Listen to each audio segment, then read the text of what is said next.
Let's start with this photograph. Now take a look at this picture. Now, in this picture of horizontal lines, if I ask you which line is longer, it is pretty obvious, right? The second horizontal line is longer than the first one. Well, look carefully, look at the picture again.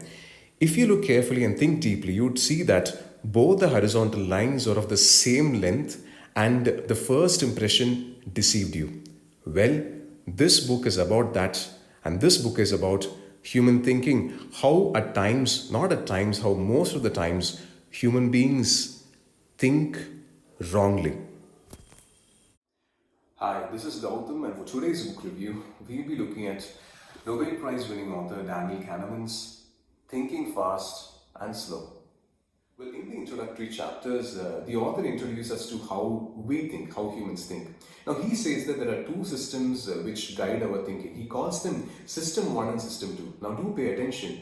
When I use these words, or when the author uses the words System 1 and 2, it doesn't mean that these are different parts of the brain. It is just to differentiate the ways in which we think. System 1 is impulsive, it is intuitive, it is what we call as gut feeling, that is primarily driven by our instincts. But if you take System 2 is more analytical, it is calculative, it takes its time to process information.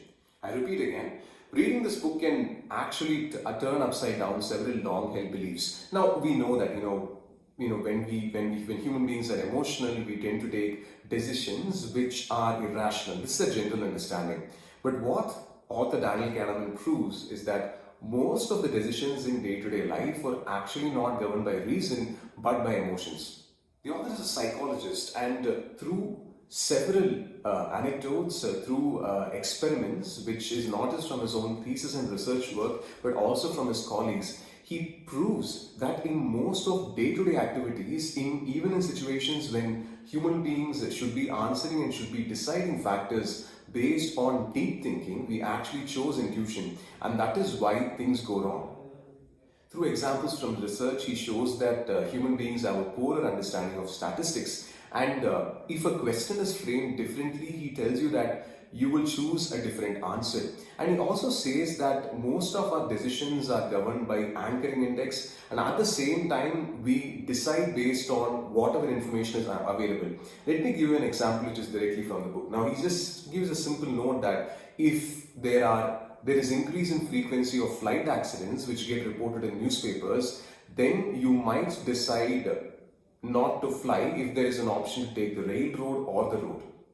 The same thing applies to terrorism too. Now, if you look at the number of individuals who get killed by non-communicable diseases, who lose their lives because of non-communicable diseases, and then you look at the number of individuals who are killed by terrorists, the number is quite disproportionate. Well, if you want me to quote or plagiarize Yuval Noah Harari, the famous writer for *Sapiens*, sugar kills more people than terrorists in the world. But we tend to outweigh, there is this perception of fear which is associated with terror, that we always connect killing with terrorists, but that's not statistically or numerically true. That's one example which you can relate to, which is, again, he does explain the feeling of terror and how emotions can override logic when he discusses about the phenomenon of terrorism.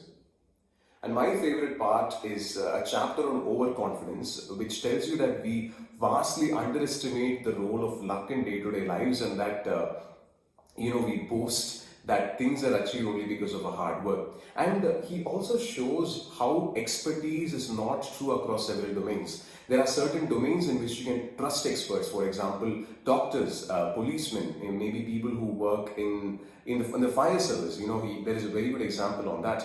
But at the same time, expertise on certain domains are actually useless, and at times it might turn out to be a hoax. You want an example? Think about experts of political science and foreign policy analysis. Still not convinced? Well, think about what happened in Afghanistan a month earlier, and how Taliban stormed Kabul, which was not on any expert's radar.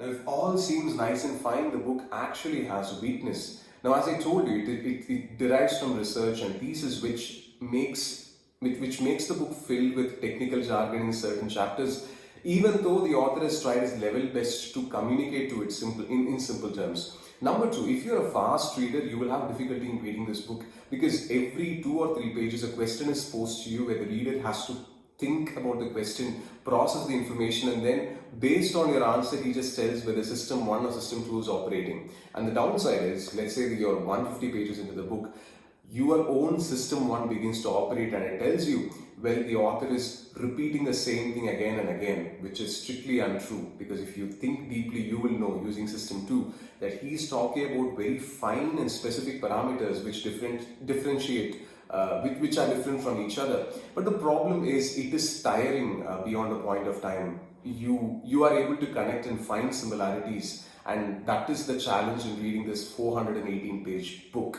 But one way or the other, if you need wisdom, I definitely recommend that you should read this one, and meet you with the next video soon.